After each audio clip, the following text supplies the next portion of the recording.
पहला अभ्यास हम करेंगे गत्यात्मक पश्चिमोत्तानासना। ऐसे ही दंडासना की पोजीशन पर आपने बैठ जाते हैं, कमर गर्दन आपने अपनी बिल्कुल सीधी रखते हैं, श्वास अंदर भरते हुए ऐसे अपने दोनों हाथों को ऐसे ऊपर की तरफ उठाते हैं और श्वास छोड़ते हुए ऐसे आगे को झुक जाएं। अपने दोनों हाथों को ऐसे तलुओं के नीचे से रखते हुए अपनी कोहनी को जमीन पर स्पर्श करें और अपने सिर को ऐसे अपने घुटनों पर लगाने की कोशिश करते हुए कम से कम 10 सेकंड तक ऐसे ही रुकें। श्वास अंदर भरते हुए सीधे और श्वास छोड़ते हुए आगे।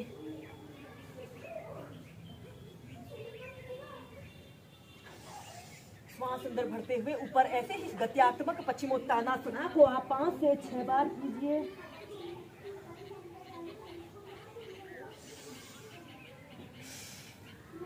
दोस्तों इसके बाद हम करेंगे वक्रासना और अर्धमर्शेंद्र आसना को करेंगे। यह ट्विस्टिंग के बहुत ही अच्छे और सरल अभ्यास हैं। इन अभ्यासों को करने से हमारे इंटरनल ऑर्गन उत्तेजित होते हैं। ऐसे ही दंडासना की पोजीशन पर आपने बैठ जाते हैं। सबसे पहले अपने राइट पैर को ऐसे घुटने से ऐसे मोड़ लें और ऐसे अपने घुटने को ऐसे अपने चेस्ट के पास ऐसे लगा लें और इसके बाद आपने अपने लेफ्ट हाथ को ऐसे अपनी छाती और जंघा के पास से ले जाते हुए अपने लेफ्ट पैर के घुटने को ऐसे पकड़ लेते हैं और अपने हाथ को ऐसे पीठ के पीछे से ले जाते हुए ऐसे अपने शरीर को ट्विस्ट कर लेते हैं। कम से कम 30 सेकंड और से लेकर 2 मिनट तक ऐसे ही वक्रासना की पोजीशन पर रहें।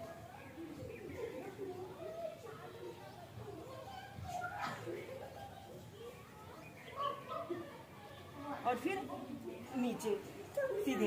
इसके बाद दूसरे पैर से ऐसे अपने लेफ्ट पैर को ऐसे घुटने से ऐसे मोड़ लें और अपने हाथ को ऐसे अपनी छाती और जंघा के पास से ले जाते हुए ऐसे अपने पैर के घुटने को ऐसे पकड़ लें और ऐसे अपने शरीर को ट्विस्ट कर लेते हैं। आपका दूसरा पैर बिल्कुल सीधा रहे।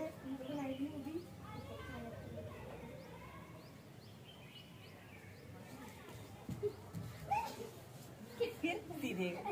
ऐसे ही वक्रासना को करने के बाद हम करेंगे अर्धमर्शेंद्र आसना। आपने अपने सबसे पहले अपने लेफ्ट पैर को ऐसे घुटने से ऐसे मोड़कर ऐसे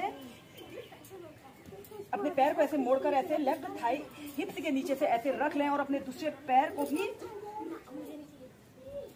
ऐसे अपने राइट घुटने के पास ऐसे रख लें। इसके बाद अपने हाथ को ऐसे अपनी छाती और जंघा के पास से ले जाते हुए ऐसे अपने पैर के टखने को ऐसे पकड़ लेते हैं और ऐसे अपने शरीर को ट्विस्ट कर लेते हैं।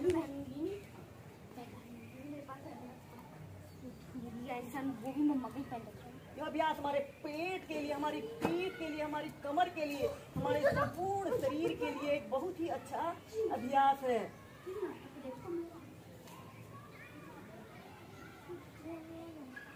और फिर सीधे। इसके बाद दूसरी साइड से अब आपने अपने लेफ्ट पैर को ऐसे घुटने से ऐसे मोड़कर राइट हिप्स के नीचे से ऐसे रख लें और अपने राइट पैर को ऐसे अपने लेफ्ट घुटने के पास ऐसे रखते हुए ऐसे अपने अपोजिट हाथ को ऐसे अपनी छाती और जंघा के पास से ले जाते हुए ऐसे अपने पैर के टखने को ऐसे पकड़ लेते हैं और अपने हाथ को पीठ के पीछे से ले जाते हुए ऐसे अपने शरीर को ट्विस्ट कर लेते हैं।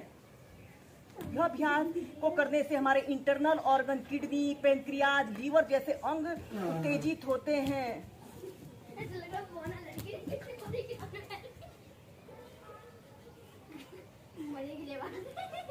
कम से कम 30 सेकंड फिर 2 मिनट तक ऐसे ही रुकते हैं।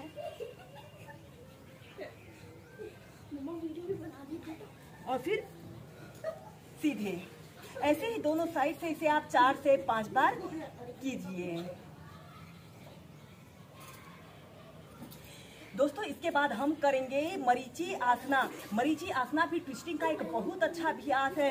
जिन लोगों को अक्सर शरीर में बेचैनी की शिकायत रहे, दोस्तों इसके बाद हम करेंगे मरीची आसना। जिन लोगों की तबीयत अक्सर खराब रहती है, बेचैनी, घबराहट, चिंता जैसी समस्याओं से जो लोग ग्रसित रहते हैं, उन लोगों ने मरीची आसना को जरूर प्रैक्टिस करना चाहिए। ऐसे ही दंडासना की पोजीशन पर आपने बैठ जाते हैं और अपने राइट पैर को ऐसे घुटने से ऐसे मोड़ लेते हैं और फिर इसके बाद आपने अपने हाथ को ऐसे अपनी जगह के पास से ऐसे निकालते हुए अपने दोनों हाथों को पीठ के पीछे से ऐसे इंटरलॉक कर लेते हैं।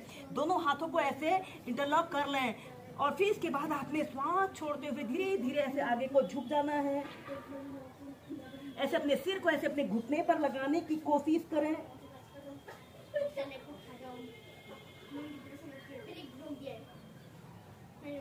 10 सेकंड 30 सेकंड तक ऐसे ही रुके।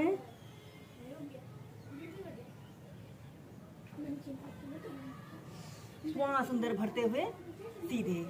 फिर दूसरी साइड से ऐसे अपने लेफ्ट पैर को ऐसे मोड़ लें और ऐसे अपने हाथ को ऐसे अपनी छाती और जंघा के पास से ले जाते हुए ऐसे अपने दोनों हाथों को पीठ के पीछे से ऐसे इंटरलॉक कर लेते हैं। लंबी गहरी श्वास अंदर भरते हैं और श्वास छोड़ते हुए ऐसे आगे को झुक जाते हैं और अपने सिर को ऐसे अपने घुटने पर लगाने की कोशिश करते हुए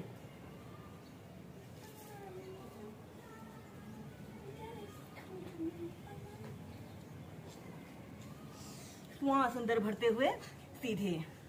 ऐसे ही मरीची आसन फर्स्ट को आप कम से कम 2 से 3 बार कीजिए।